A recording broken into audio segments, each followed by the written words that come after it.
Existem respostas que Deus já liberou, mas ainda não chegaram. E existem portas que já foram autorizadas no céu, mas continuam fechadas na terra.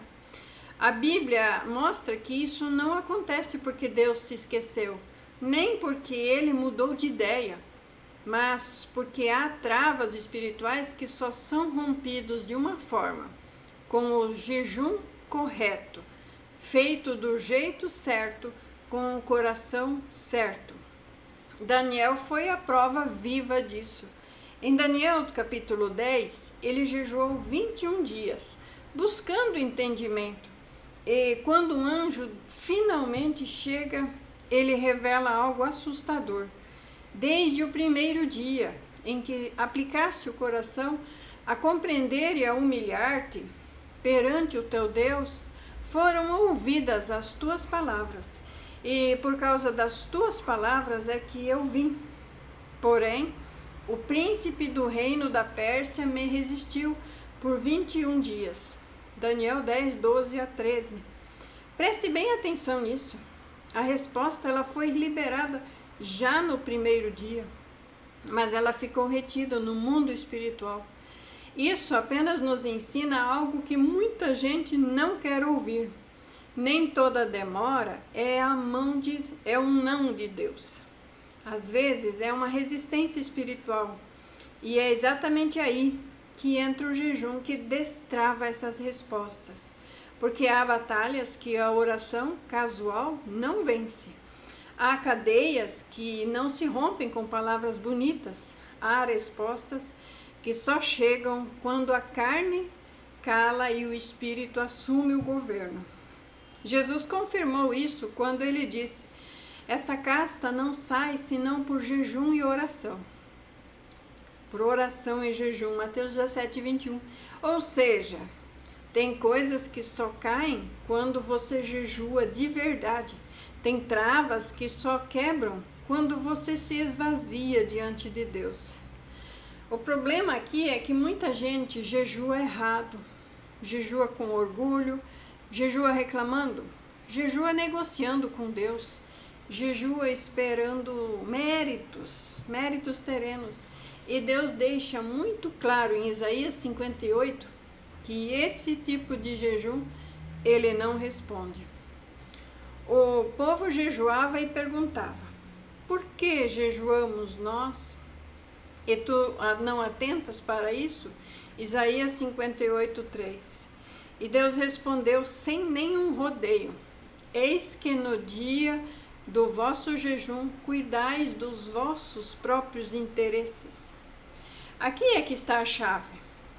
O jejum que destrava respostas é aquele jejum que destrava o seu coração primeiro. É o jejum que vem de arrependimento verdadeiro. É o jejum que tira o pecado escondido. É o jejum que quebra o orgulho espiritual. É o jejum que restaura a obediência. Por isso o salmista diz: se eu atender a iniquidade no meu coração, o Senhor não me ouvirá. Então, Salmo 68, 66, 18, muita gente pede provisão financeira, mas continua desobediente. Pede portas abertas, mas mantém alianças erradas. Pede a prosperidade, mas não honra a Deus com fidelidade. Então, as respostas ficam presas. Mas quando o jejum é verdadeiro, algo acontece no mundo espiritual. Em Isaías 58, 6, revela que o jejum aprovado por Deus é soltar as ligaduras da impiedade, é desfazer as ataduras do jugo, é deixar livres os oprimidos e despedaçar todo o jugo.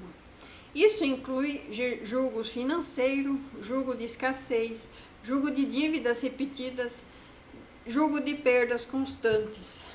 Porque a Bíblia é muito clara. Lembra-te do Senhor teu Deus, porque é Ele que te dá forças para adquirires riquezas. Deuteronômio 8, 18. Quando essa conexão é quebrada, o dinheiro trava. Quando Deus volta ao centro, o fluxo volta. Veja, por exemplo, o povo de Israel. Em Ageu, capítulo 1, eles trabalhavam, ganhavam, mas nunca prosperavam.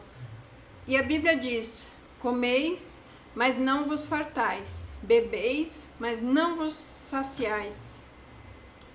E o que recebe salário, recebe-o num saco furado. Ageu 1,6. Por quê? Porque Deus não era prioridade para aquele povo. Quando eles se alinham novamente, Deus declara: desde este dia vos abençoarei. Ageu 2,19.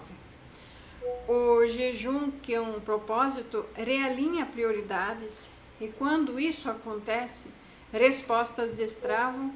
Jesus também ensinou isso em Mateus 6. Buscai primeiro o reino de Deus e a sua justiça, e todas essas coisas vos serão acrescentadas. Mateus 6,33. Então note bem, não é buscar coisas para depois buscar a Deus, é buscar a Deus e as coisas fluírem. O jejum correto restaura essa ordem.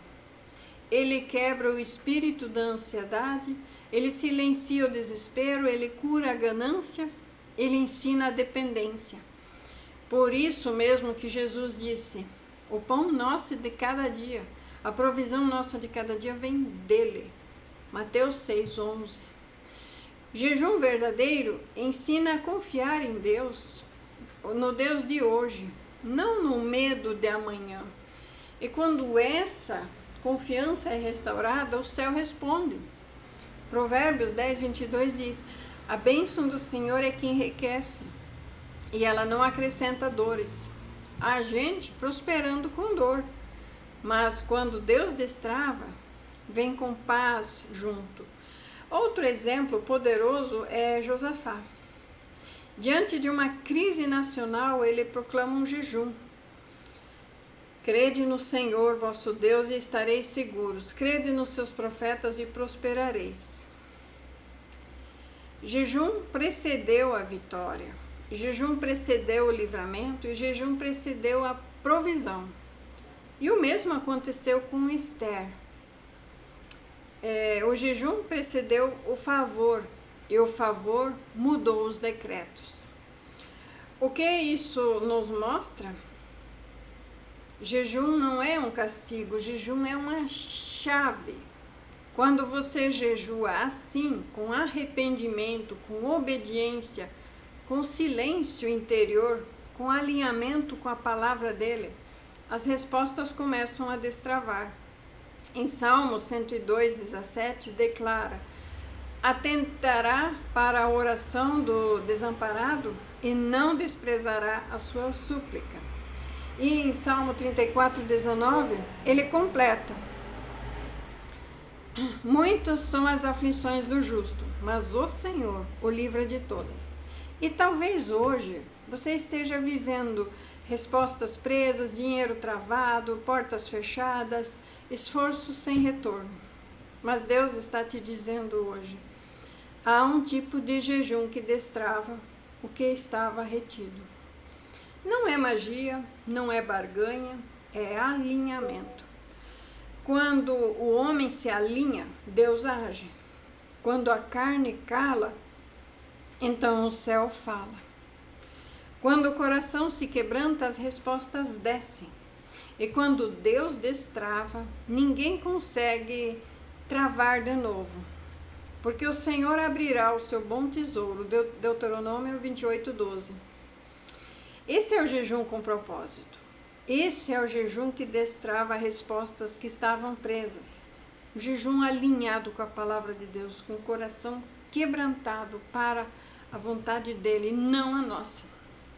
Então assim eu termino essa palavra, essa mensagem, agradecendo a todos os likes, agradecendo a todos os inscritos e principalmente os comentários, que ajudam muito no crescimento do canal.